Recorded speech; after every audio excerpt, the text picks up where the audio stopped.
The trail was supposed to be a simple out and back, 8 miles total, well marked, well traveled, and well within the kind of terrain I had been running for years.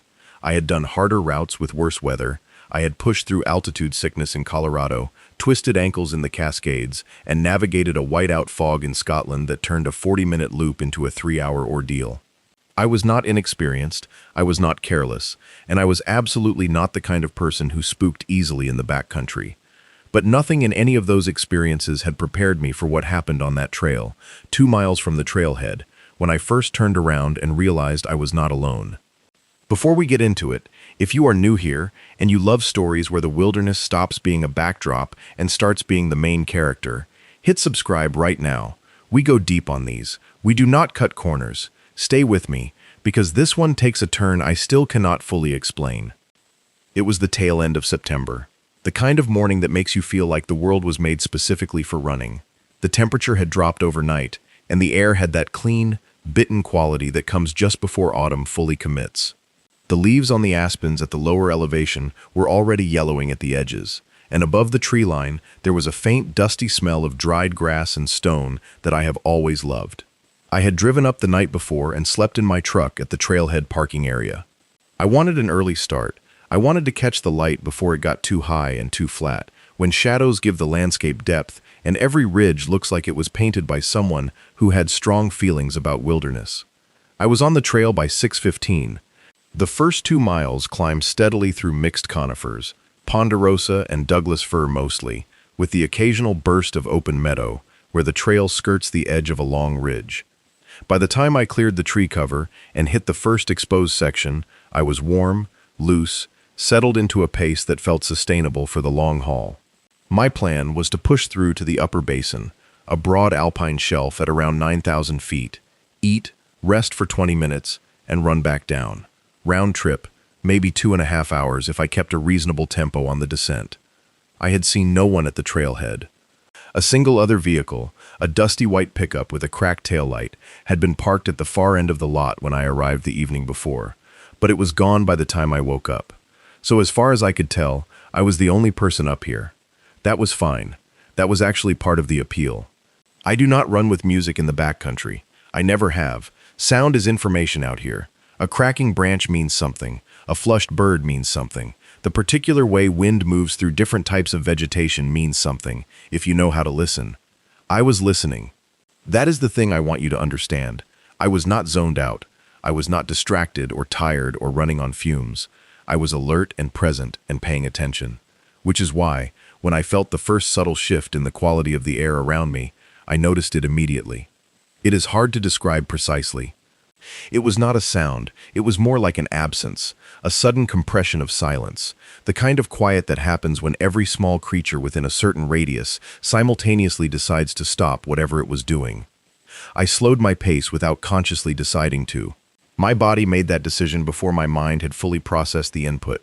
I looked around, trees on my left, dropping into a rocky drainage, open slope on my right, rising toward a broken limestone cliff band about 400 feet above. The trail ahead curved left and disappeared into the trees. Behind me, the trail was empty. Straight and pale and empty in both directions, for as far as I could see. I kept moving. Probably I imagined it. Probably a hawk had passed overhead, or a ground squirrel had spotted something in the grass, or some other small and irrelevant drama had played out at the edge of my perception. I told myself this, and I believed it, and I kept running. 20 minutes later, I reached the upper basin. It is a beautiful place, genuinely one of the finest alpine landscapes in that part of the range. The basin opens up without warning after a short, steep section of trail, and when it does, you get the full sweep of it all at once. A wide, tilted plain of sedge and rock and sky, with a small tarn in the lower corner that sits dark and still, even on the brightest days. I stopped at the edge and let myself look. A pair of ravens was working the thermals above the far ridge. Something, a pika maybe, called twice from a rock slide to my left and then went quiet. I ate, drank, sat on a flat boulder, and let my legs recover. 18 minutes by my watch. Then I turned around and headed back down. The descent started well. Downhill running in the mountains has a rhythm to it that I find almost meditative once you are settled into it. Your body does a lot of the work automatically, Your eyes read the ground ahead, and your feet respond without a lot of conscious instruction. You are thinking, but not about running. You are somewhere else. I had been running downhill for about 12 minutes when I heard it. A sound that I initially categorized as a falling rock, somewhere on the slope above and to my right. A dull, singular knock, like one stone shifting against another. I did not stop. I glanced up at the cliff band briefly, saw nothing moving, and kept going. 40 seconds later, I heard it again. Same quality, same distance. And I realized two things simultaneously. First, that the sound was not coming from above me. It was coming from somewhere behind me on the trail itself. And second, that I had been moving downhill for almost a minute since the first sound, which meant whatever was making it had also moved downhill by exactly the same amount. I stopped. I turned around. The trail behind me was empty. I stood there for a moment, breathing, looking, listening. Nothing. The trees were still. The air was still. I could hear my own heartbeat, which had climbed several registers without asking permission. I turned back around and started moving again, but faster now. Not a panic sprint, just a purposeful increase in pace, the kind of speed that tells your body you are taking things seriously while still allowing you to process and think. I went another 2 minutes. Then I turned around again. There it was. It was at the top of a small rise in the trail behind me, maybe 70 or 80 feet back, standing completely still, not moving at all, just watching. A mountain lion, an adult. Based on the body length and the sheer physical mass of the animal, almost certainly a male. The tan gold coat was almost luminous in the morning light. The tail was hanging low, the tip twitching very slightly, the only movement on the entire animal. It was looking directly at me. Mountain lions are not rare in that part of the range. I had grown up hearing about them. I had taken a wildlife safety course that covered predator encounters specifically. I knew the protocol. I knew it cold. Do not run. Stand tall. Make yourself large. Maintain eye contact. Back away slowly. Do not crouch. Do not turn your back. Make noise. If it attacks, fight back. Because a mountain lion, unlike a bear, is a predator and prey animals that fight back make themselves unattractive options. I knew all of this. I held my ground. I raised my arms above my head, extending my trekking poles outward to widen my silhouette. I looked directly at it, I said, in a voice that I aimed at calm and authoritative, but which probably landed somewhere closer to controlled panic. Hey, go on. Get out of here. The cat did not move. I took one slow step backward, then another. I kept my eyes on it. I kept my arms raised. I kept talking, low and steady. Just words. It does not matter what words. The point is, the sound, the presence, the message that I was not prey, not something that runs, not something that flinches. The cat watched me take 4 slow backward steps. Then it took 4 forward steps, the exact same distance, 4 steps. It stopped. I stopped. We looked at each other. I am going to tell you something now that I want you to sit with for a moment, because it is true, and it was the most disturbing part of the entire encounter. The cat was not behaving like a startled animal. It was not behaving like a curious animal. It was not behaving like an animal that had stumbled onto a human by accident and was now trying to assess the situation. It was behaving like a predator that had made a decision. The body language was entirely different from the vague, uncertain posture of an animal that is still making up its mind. This animal had already made up its mind. The only question still open was the method and the timing. I have spent a lot of time in mountain lion country. I have talked to wildlife biologists and rangers and trackers and hunters who have spent careers in these landscapes. Every single one of them has told me the same thing. When a mountain lion has decided you are prey, you will know it by the way it looks at you. Not aggressive, not defensive. Focused, patient, utterly certain. The way a chess player looks at a board when they know they have already won and they are just letting the game play out. That is what I was seeing. That is what I was standing 70 feet away from, on an empty trail, 2 miles from my truck. I kept backing away. I kept talking. I kept my arms up. My poles were extended, clicking against each other slightly, making more noise than just my voice. I thought about the noise protocol, and I yelled, properly yelled, sharp and loud, the way you would if you were trying to startle something. The cat did not startle. Its ears went back briefly, and then forward again. It sat down on its haunches. It sat down, which should have been a relaxation of body posture, but somehow read as even more intentional, even more settled in, as if it were simply getting comfortable for the next phase of whatever this was. I am going to walk you through the next 20 minutes very carefully, because the details matter, and because what happened was not a single dramatic moment. It was a sustained, methodical, deeply unsettling experience that tested everything I understood about how to behave in that situation. And I want to be honest about the moments when my understanding fell short. For the first several minutes, the pattern was consistent. I would move backward. The cat would match the distance. I would stop. The cat would stop. The gap between us never closed dramatically, but it never opened either. It held at roughly that same distance, 60 to 80 feet, give or take, like there was an invisible rope connecting us that the cat was keeping at a specific tension, not tight enough to alarm me into doing something stupid, not loose enough to let me start feeling safe. I want to be precise about something. When I say the cat matched my pace, I do not mean it moved when I moved in an obvious simultaneous way. It was more subtle than that. I would move several steps backward and then pause to look, and in that pause the cat would be closer. Not dramatically closer, just measurably, undeniably closer than it had been before my last few steps, as if it were using my moments of forward attention as cover for its own movement, as if it understood that the safest time to advance was when my focus was on my footing rather than on the trail behind me. That understanding, that apparent tactical awareness, was what scared me more than anything else about the entire encounter. I reached a section of trail that I recognized, a short, steep descent over a rocky step where the trail drops about 8 feet in a tight zigzag. Getting down that section while maintaining my posture and eye contact and backward-facing stance was going to be genuinely difficult. I slowed even further. I felt the rocks under my feet without looking at them, letting my hands and poles do some of the work of stability. The cat watched this process without moving. When I finally cleared the step and looked back up, it was at the top of the drop, looking down at me. It seemed very large from that angle. At the bottom of the rocky step, the trail curves through a dense stand of timber, and I lost sight of the cat for about 15 seconds. This was the most frightening 15 seconds of the encounter, precisely because I could not see it. I knew intellectually that it could close 70 feet in about 2 seconds if it chose to. 2 seconds.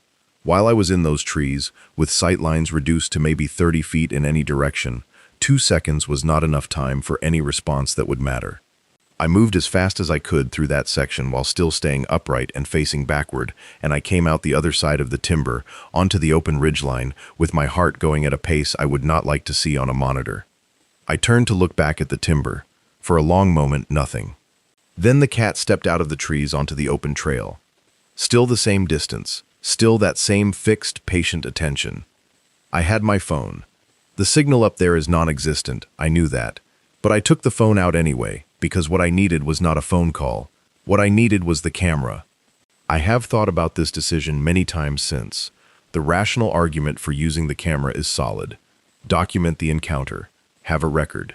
Give yourself something to show the rangers afterward. The emotional truth is slightly different. What I needed in that moment was something to do with my hands other than shake. What I needed was a way to feel like I was actively engaged with the situation, rather than just retreating backward and hoping. The camera gave me that.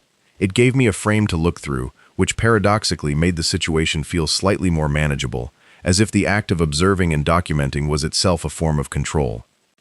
I kept the camera on it for about 30 seconds of the most focused filming I have ever done in my life. The cat sat at the edge of the timber, tail moving, eyes steady. Then it stood up. That transition, from sitting to standing, was like watching a machine engage. Every muscle in that body organized itself toward some forward purpose, and I put the phone away and focused entirely on the trail in front of me, which was to say the trail behind me, which was to say the 100 and some feet between me and the closest thing to safety I was going to find out here. I made a decision. I want to be clear that I considered this decision carefully and that I understood the risk it carried. I decided to increase my backward pace significantly, to move as fast as I could while still facing backward, and still keeping my arms raised and my voice going. Not running, but close. The reason I did not break into a full run is that I had been told, and I believed, that running triggers pursuit instinct in large felids in a way that is very difficult to counter once it is activated. A cat in pursuit is a different problem from a cat in a stalking posture. The stalking posture at least involves a kind of deliberate patience that includes, somewhere in its logic, the possibility of abandonment. Pursuit does not include that possibility. Pursuit ends one way. So I moved fast, but I did not run. I kept my arms up. I kept talking. I watched the cat as it tracked my increased pace with a corresponding increase in its own movement, and for a terrifying handful of seconds, the distance between us did close, noticeably, maybe 10 feet in about 30 seconds of mutual movement. I stopped abruptly, held my ground, spread my arms, yelled again, and this time I hit a register that I did not know I had access to, something between a scream and a roar, the kind of sound that a body makes when it bypasses the thinking mind entirely and goes straight to something older. The cat stopped. It sat back down. Its ears went flat. For the first time in the entire encounter, there was something in its posture that read as uncertainty. Not retreat, not fear, but the suggestion that the calculation it had been running was being updated with new variables. I held the moment. I held it, stood there, arms up, breathing, watching, for what my watch later told me was 47 seconds, but which felt geologically longer. Then I started moving backward again, slower this time, steady, every step deliberate. The cat watched me go. It did not follow immediately. After I had covered maybe 30 feet, it stood up and began moving again, but the quality of its movement had shifted. Less tracking, more paralleling. It had angled off the trail slightly and was moving through the edge of the timber to my left, keeping pace, but not driving toward me in the same direct way. I do not want to overclaim what this shift meant. Wildlife behavior is not a language I can read fluently. But the change was real and measurable, and something in my nervous system registered it as a loosening, the first loosening I had felt since I turned around and saw the animal for the first time. The next half-mile was the strangest kind of running I have ever done. Slow, backward, arms extended, voice going, watching a large predator ghost through the timber to my left at a distance of maybe 50 to 60 feet, visible in flashes between the trees. Every time it disappeared, I waited for it to reappear, and every time it did, I felt something complicated. Relief that I could still see it. Dread at what I was seeing. It is an odd paradox that visibility of the thing that frightens you is preferable to its absence, but that is exactly how it works. The moment you cannot see a mountain lion that you know is there is the worst moment. I reached the lower meadow section. The open ground gave me better sight lines, and I found I could move faster here with less risk of losing my footing. The cat emerged from the timber at the meadow's edge and stopped. It stood there at the tree line, absolutely still, watching me cross the open ground. I kept moving. I kept watching it over my shoulder. When I was perhaps 150 feet across the meadow, the cat sat down at the timber edge. It did not enter the open ground. It simply sat and watched me go. I do not know why it stopped at the timber. Open ground may have felt exposed to the cat in a way that forest does not. Or the distance had opened enough that the pursuit-reward calculation no longer resolved in favor of continuing. Or some other factor I am not equipped to evaluate. What I know is that it stopped, and that I kept moving, and that the distance between us continued to grow. I entered the lower timber at the far side of the meadow, and immediately turned to run properly, facing forward, moving as fast as I could on the downhill trail, without completely abandoning caution. I ran hard. I did not look back. I could not afford to look back, because I could not afford to slow down, and because looking back would require processing whatever I saw, and I did not have the capacity for that. I needed every available part of my brain, focused on the trail in front of me, and on the simple mechanics of getting to my truck. I came out at the trailhead 12 minutes later, which is fast for that section, even under normal circumstances. My truck was the only vehicle in the lot. I got in, I locked the doors, I sat with both hands on the steering wheel, and I did not move for a while. Here is what I want to tell you about the aftermath, because I think it is as important as the encounter itself, maybe more important. The temptation, after something like this, is to resolve it into a clean narrative, to say, I did the right things and it worked, or I made mistakes and got lucky. To pull a lesson out of it that feels tidy and instructive. The wilderness survival content space is full of videos and articles that do this, that take a complex, terrifying, genuinely ambiguous encounter and turn it into a listicle with a moral. 5 things I learned from my mountain lion encounter. What to do if a cougar follows you on the trail. I understand why that happens. People process fear by making it useful. Information is a kind of control. But I want to be honest with you about what I actually took from that morning. which is this. I did the things I was supposed to do, and they helped, but they were not the reason I was standing at my truck after 12 minutes of hard running. The reason I was standing at my truck is that the cat, for reasons entirely its own, decided at some point that this was not worth continuing. That is not a lesson I can extract and package. That is just the truth. The cat made a decision. I did not make the cat make that decision. I influenced the inputs, maybe, but the output was the cat's. This is uncomfortable to sit with if you are someone who believes that competence in the backcountry means the backcountry operates on your terms. It does not. It never did. The mountain lion encounter stripped that belief away, not because I was underprepared, but because preparation only takes you so far when the other party in the encounter has its own agenda and its own mathematics. I called the local ranger station from the road as soon as I had signal. I reported the encounter, gave them the location and time, and my best description of the animal, including the footage I had shot, which was shaky and backlit and probably not as useful as I had hoped, but which did clearly show the cat on the trail. The ranger I spoke with was calm and professional, and not at all surprised. Mountain lion activity in that area had been elevated for several weeks, she told me. There had been a documented kill, a mule deer, less than a quarter-mile off that trail, about 5 days before my run. The cat I had encountered was almost certainly the same animal, a territory-holding male that the team had been monitoring. They had trail camera images. My description matched. The trail was closed for the following 3 days while the wildlife team conducted an assessment. I do not know what came of that assessment. I did not follow up as thoroughly as I probably should have, partly because I was still processing the encounter, and partly because what they found was, in some sense, not the point for me.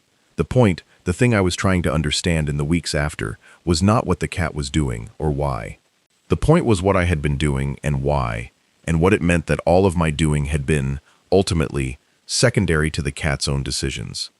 I want to talk about fear for a moment, because I think fear is misrepresented in the survival narrative more broadly. The conventional story is that fear is the enemy of good decision-making, that the trained and experienced person overcomes fear and performs the correct sequence of actions, and that is what saves them. This story is not wrong exactly. Fear that overwhelms cognitive function is genuinely dangerous in a crisis, but it is not the whole picture. What I experienced on that trail was not the overcoming of fear, it was the precise and focused use of fear as information. Every piece of data I had about the cat's position and posture and movement came to me through a nervous system that was running at a frequency I can only access when I am genuinely frightened. The fear was not noise. The fear was the signal. My hands were shaking by the time I reached the truck. They had been shaking, I realized, for most of the last mile.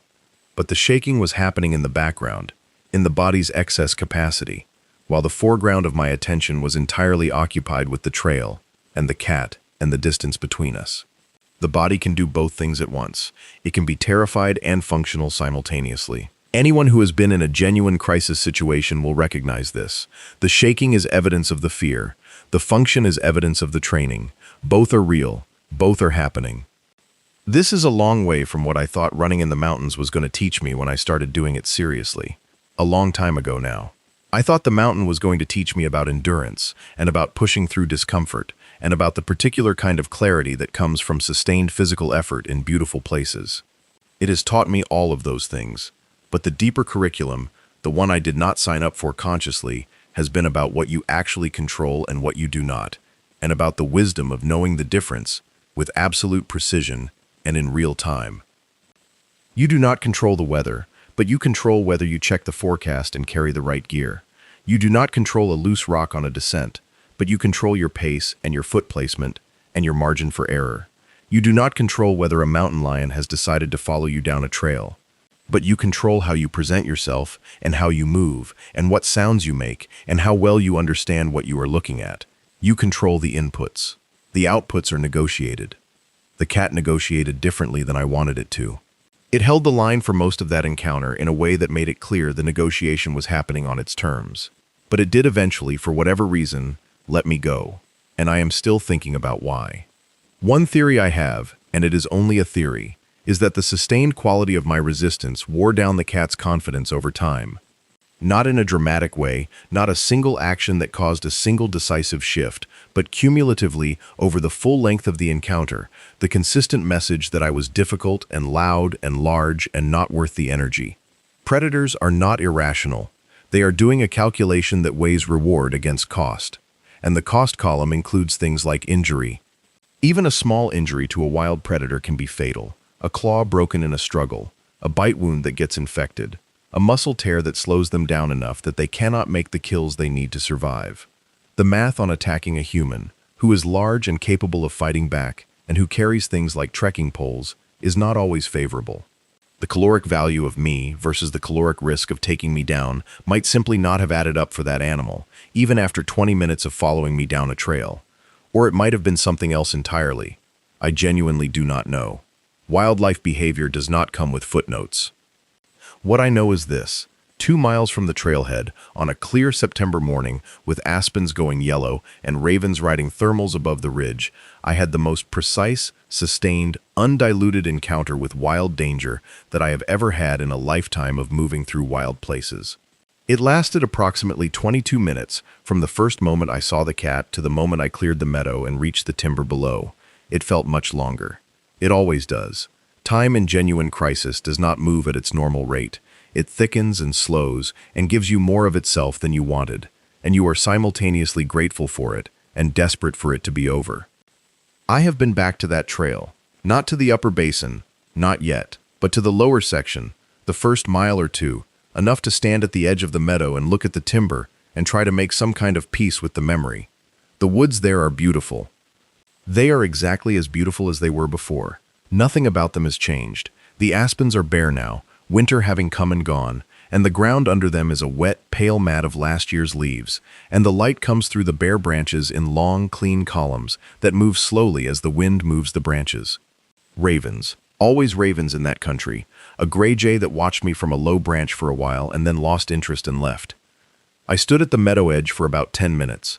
I did not see the cat. I did not expect to.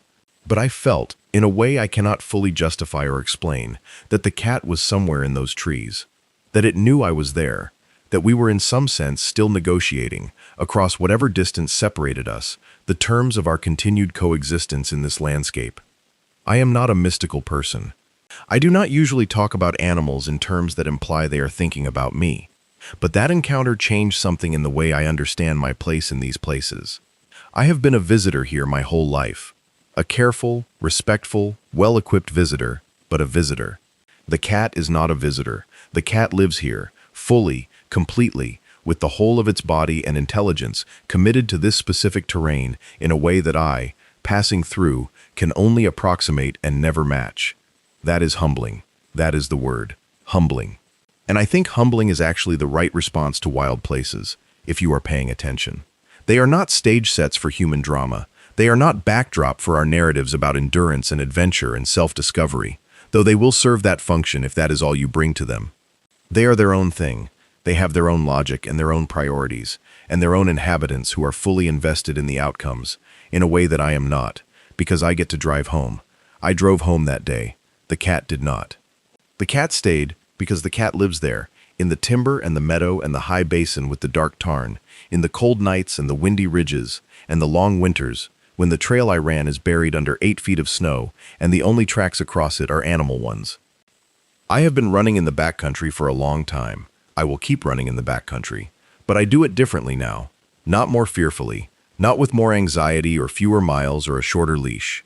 Differently in a more precise sense, with a different quality of attention. Less absorbed in my own pace and performance, more tuned to the environment I am moving through. More willing to let the silence tell me what it knows.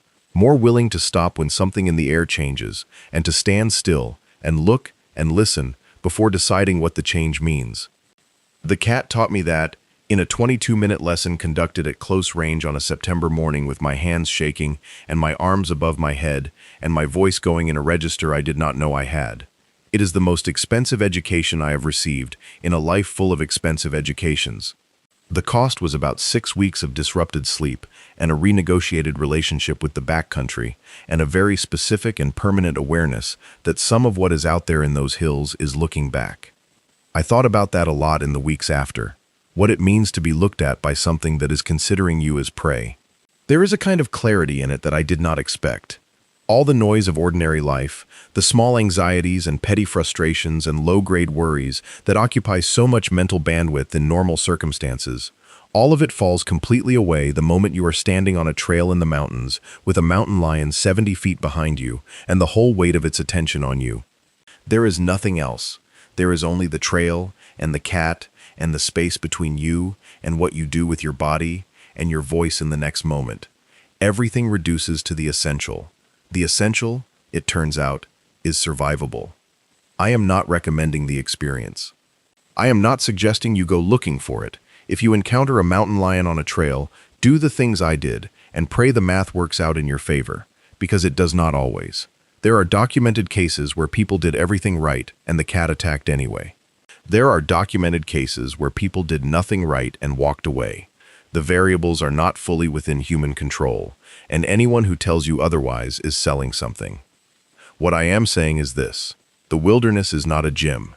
It is not a testing ground for human performance, though it will test you. It is not a backdrop for your podcast content, though you will content yourselves producing stories from it, as I am doing right now. It is a place with its own laws, its own predators, its own logic, and its own indifference to the stories we tell about ourselves when we drive home at the end of the day. Go out there, run the trails, push the distances and the elevation and the pace, but go out there knowing that the mountain lion that may or may not be in the timber above the trail is not there as part of your story.